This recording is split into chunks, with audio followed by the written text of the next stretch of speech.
Hi, I'm Boris, and this is an amazing kit. Some time ago I received a bunch of review samples from Spalah, a Ukrainian company doing 3D printed stuff for dioramas and military models.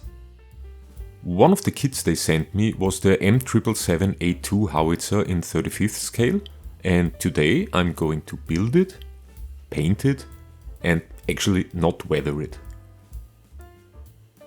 When working with a 3D printed resin kit, my workflow differs quite a bit from traditional injection molded plastic. The first thing I do is to check if all the parts are there and if anything is obviously broken. These kits usually come with some form of parts list, so check the box contents against this list. The tools I'm using for the build are nothing fancy, just a sharp scalpel, a single blade nipper and a razor saw for bigger parts. CA glue is needed when working with resin, and I use VMS Flexi Black CA glue thin or thick for most of my work, as it has a bit of a working time and makes it easy to identify any glue residue. And finally, CA debonder to clean up this residue. The kit's instructions are extremely clear, and Spalah even prints parts numbers onto the rafters, which is a nice idea and makes identifying parts much easier. The build starts with removing all the parts needed for the first couple of steps, and this process can be a bit messy.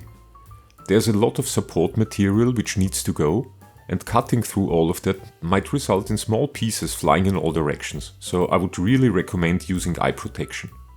I happen to work with an optivisor anyway, but if you don't, get yourself some safety glasses.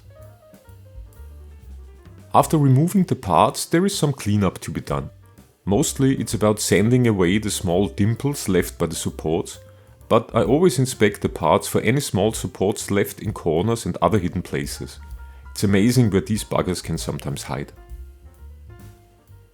For sanding 3D printed parts, I basically use the same tools I would for any other type of kit. A selection of sanding sticks, sponges, and sometimes needle files. What is important here, however, is to wet sand as much as possible to prevent resin dust from going everywhere.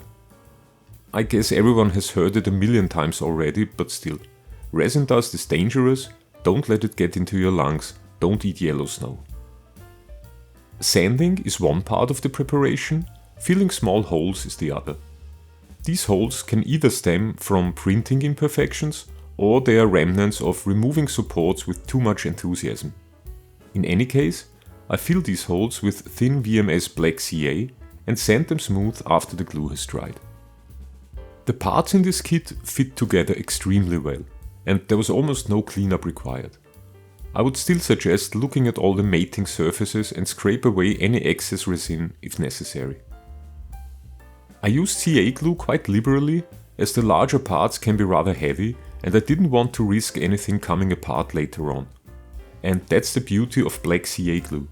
You can easily remove the excess with CA debonder and your joints will look perfectly clean while being really strong. The kit's construction is not difficult at all.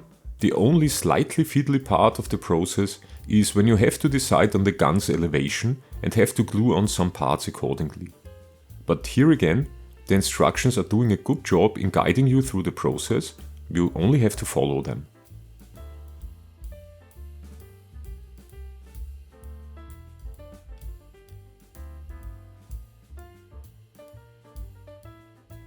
When building the base of the howitzer, the legs extending from the base plate leave a slight seam which needs to be removed. I decided to kind of overfill the glue joints using the excess CA glue as a filler. Worked well and saved some time. Yeah, and before I knew it, the kit was built up. The only question now was how to paint and finish it. Okay, for paint schemes you basically have only two options: NATO green or desert tan. And I decided to go with the green one. When it came to weathering, I was less sure.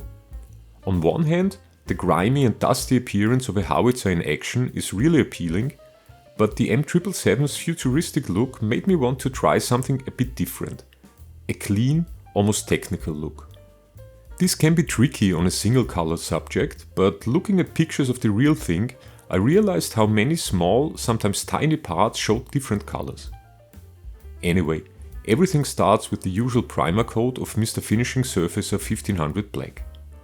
After this, I had to go back and do a bit of sanding.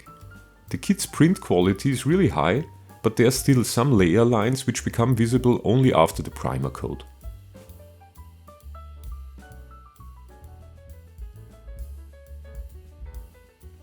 For the NATO green, I used Hataka lacquer paint, and this went on in not quite solid layer to introduce some subtle shading. The airbrush I'm using here is the Gaahleri Mobius 0.2mm, and if you are interested in any of Gaahler's airbrushes, you can find a link and a discount code in the video description. As the whole howitzer is kind of complex, with lots of recesses and corners, the paint process took a while, but I didn't really mind that, as it gave me the opportunity to really appreciate the kit's details. To get more contrast and life into the paintwork, I used Hataka NATO Green lightened with Tamiya Buff to add highlights. Usually I would apply these in random patterns to simulate fading and wear, but this time I went with a smoother approach, highlighting surfaces with more of a color gradient, or highlighting complete sections to make them appear more three-dimensional.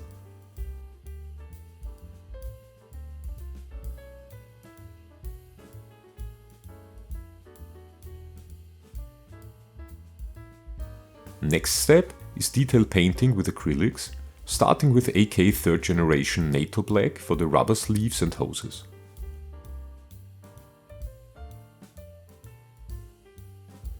Next are the various shock absorbing coil springs, which get a base coat of AK 3rd gen graphite. Some of these springs are hard to reach, so a fine brush and a steady hand really do help here.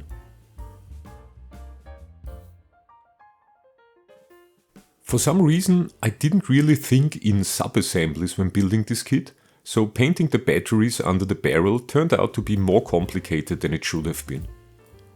These batteries are the only bigger speck of color on the gun, so I took some time and a surprising number of colors to get them painted. Going back and forth between colors is quite common here, as it will be necessary to touch up mistakes and refine the job to really get a crisp result.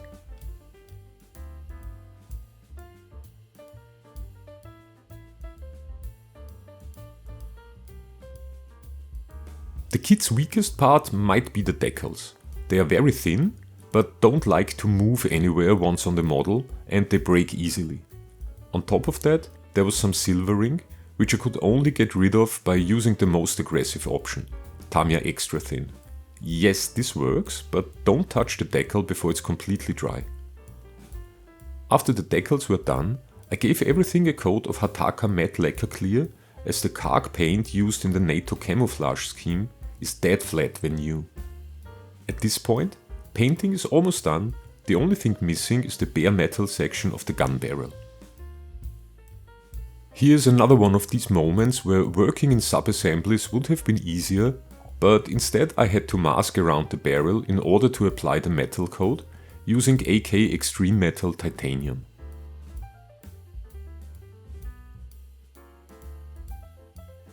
To give the shock absorbers a bit of a metal sheen, I used a silver color pencil, and I went over many of the screws around the model with the same pencil.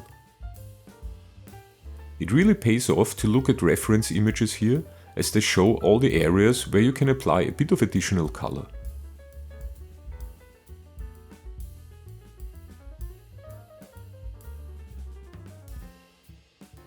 In keeping with my idea of a clean build, I used washes rather sparingly. The tires got a thin wash with Abteilung 502 neutral grey to bring out the tire pattern and the sidewall detail. The 3D sculpting on these parts is so nice, it would be a shame to not show it off. And finally, I added a very thin and localized black wash around some details, not so much as weathering, but more to increase contrast and add more depth to the paintwork. And that's it. I think that's the best 3D or resin kit I've ever worked with, and Spalah has produced a real beauty here. Sure, this kit is not cheap, but I think the quality and subject choice make it worth it. I for one am happy there is finally a good kit of this howitzer on the market, and if I can get my hands on an M119 light howitzer now, my collection of US towed artillery will be complete. Anyway, thank you so much for watching this video, I hope you enjoyed it. If you did, or if you simply enjoy pressing buttons, please consider leaving a like or a comment, subscribe, share. Thanks again, and I'll see you in the next video.